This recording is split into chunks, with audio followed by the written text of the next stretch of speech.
According to the Department of Veterans Affairs, anyone can develop post-traumatic stress disorder and at any age. A number of factors can increase the chance that someone will have PTSD, many of which are not under that person's control. An intense or long-lasting traumatic event or getting injured during the event can make it more likely that a person will develop PTSD.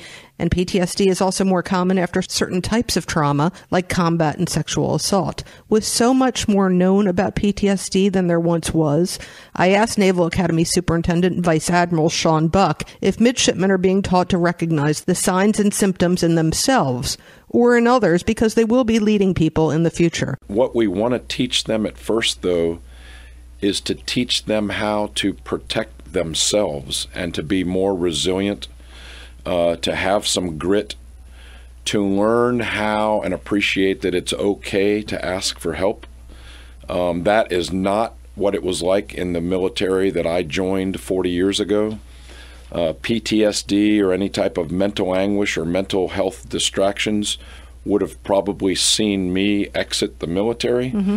Now the military and our Navy is doing a wonderful job of addressing it, treating it, and getting you back in the game. We want you back in the game. We don't want you out of our Navy. We have the Midshipman Development Center at the Naval Academy, something that didn't exist when I attended here back in the early 80s. Midshipmen are encouraged to come forward as they try to navigate through the stresses of college, military life, a very difficult academic curriculum, being away from home, and anything else that may cause stress in their lives.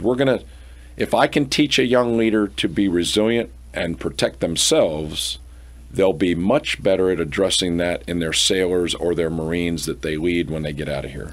That said, Vice Admiral Buck isn't a big fan of therapy dogs being used during exam time to help ease midshipmen's nerves. Dogs have been used in the past at the Academy for this purpose. And the dogs coming in for final exams, have you seen that yet?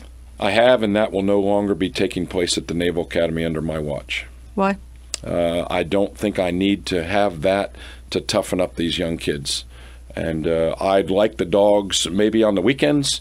I love the whole program of service dogs. I understand why they're there, but I don't have them there for midshipmen. The entire interview with Vice Admiral Buck will air on WNAV next Friday, just after the news at 2 p.m. Donna Cole, WNAV News.